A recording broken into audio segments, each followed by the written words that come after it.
The sky above the ancient lands of the Middle East, usually a canvas of endless blue or starlit wonder, was unnervingly quiet for a fleeting, agonizing moment. A silence so profound it seemed to vibrate with anticipation. Then, the first missile tore through it, a silent, deadly promise delivered from the east. Its trajectory was unerring, a swift harbinger of doom aimed directly at an Israeli military base nestled precariously close to the border. The impact was cataclysmic. A deafening roar ripped through the air, shaking the very foundations of the earth beneath. Boom! The sound echoed for miles, followed immediately by the piercing, relentless shriek of sirens, a mournful chorus of warning that sent tremors of pure terror through the hearts of every living soul within earshot. People, caught unawares in their homes, their fields, their daily lives, scattered like dust in a whirlwind. Some instinctively dropped to their knees, their lips moving in silent prayer, desperate pleas reaching heavenward. Others, paralyzed by the sudden overwhelming horror, simply cried out, their voices raw with shock and disbelief. The war had not merely begun.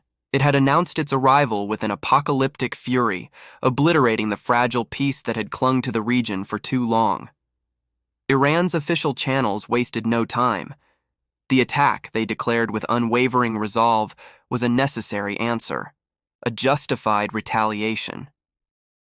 Israel started it, their spokesman asserted, their voices echoing across state-controlled media. They hit us first, an unprovoked act of aggression that demanded a response. They cited historical grievances, perceived injustices, and a long-simmering resentment that had finally boiled over. Israel, equally swift in its rebuttal, branded the claim a blatant lie. They meticulously presented a barrage of evidence, grainy satellite images, detailed maps highlighting alleged Iranian staging points, and chilling videos of what they claimed were Iranian-backed militia movements. This is unadulterated aggression, their leaders proclaimed, their faces grim, their voices heavy with the weight of accusation. Iran is solely to blame for this heinous act.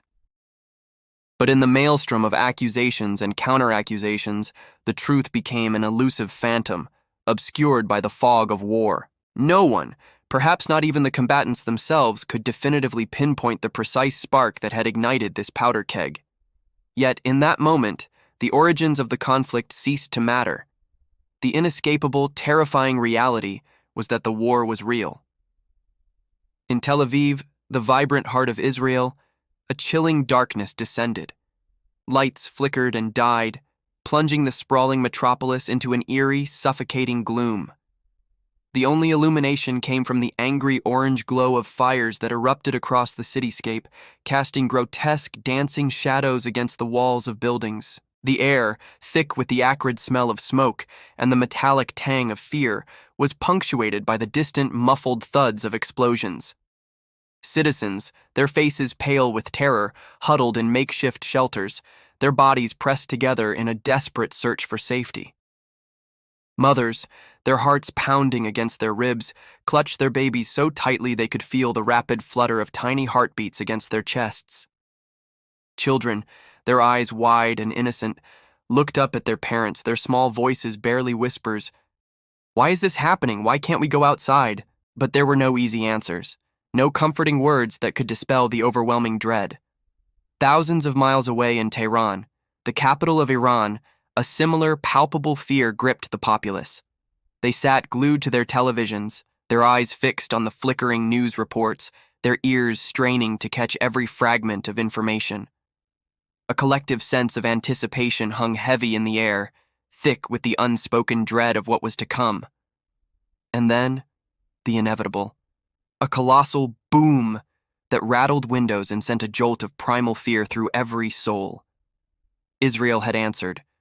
Streaking across the night sky, their silhouettes barely visible against the dark expanse, Israeli jets screamed overhead. Their rockets, like vengeful streaks of light, plummeted earthward, striking military targets deep within Iranian territory. The retaliatory strikes were precise, devastating, and delivered a clear message. On Iranian state television, a new voice broke through the frantic news reports. A general, his uniform crisp, his posture ramrod straight. His voice, strong and unyielding, resonated with a cold, unwavering resolve. "We will not stop," he declared, his eyes, like chips of ice, fixed on an unseen horizon.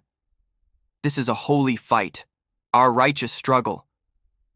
And with those chilling words, the grim dance of destruction escalated. Strike after strike. Day gave way to night, and night to day, each cycle punctuated by the terrifying symphony of explosions, the constant thrum of fear, and the omnipresent smell of fire. But this was more than a localized conflict, more than a mere skirmish between two nations. It was something far bigger, a malignancy that threatened to metastasize and engulf the entire world. The United States, perched on the precipice of global intervention, watched with hawk-like intensity. Publicly, their leaders issued urgent calls for calm, for de-escalation, their diplomatic rhetoric a desperate attempt to douse the burgeoning flames. But behind the closed, soundproof doors of the Pentagon and the White House, a different kind of urgency prevailed.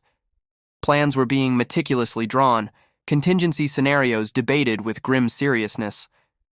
Satellites, silent sentinels in the vast expanse of space, shifted their orbits, their electronic eyes peering down at the unfolding catastrophe.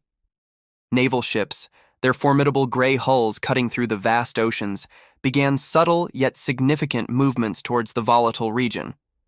China, ever the pragmatist, offered its own measured response. "Peace," their diplomats echoed, their voices devoid of emotion, "is the only path forward." But their statements carried a subtle undercurrent, a veiled warning.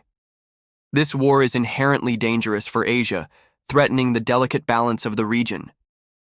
Russia, for its part, maintained an unsettling silence, a faint, almost imperceptible smile playing on the lips of its leaders as they observed the unfolding chaos, perhaps seeing an opportunity in the instability. The world collectively held its breath, a palpable nervousness gripping every nation. Oil prices, a barometer of global stability, surged dramatically, threatening to destabilize economies already teetering on the edge. Commercial planes, their pre-programmed routes now deemed too perilous, were hastily rerouted, adding hours to journeys and disrupting global supply chains. Financial markets across continents plummeted, mirroring the universal fear that this was not just another regional conflict, but something far more ominous. The world had witnessed countless wars before, but this one felt intrinsically different. A chilling premonition whispered through the global consciousness. This was not a war of choice, but a conflagration that threatened to consume all. Back in the heart of Israel, Eli, a young father whose face was etched with sleepless worry, held his 5-year-old daughter Sarah close. She was too young to fully comprehend the terror unfolding around them, but the fear in the air was palpable, seeping into her innocent consciousness. "Daddy," she whispered, her voice barely audible above the distant rumble of explosions. "Why are the stars so loud tonight?" Eli looked up, his gaze sweeping across a sky devoid of celestial luminescence. There were no stars, only the suffocating pall of smoke, illuminated by the distant, angry glow of fires. He couldn't bring himself to answer. How could he articulate the monstrous reality that had shattered their world to such a tender, vulnerable soul?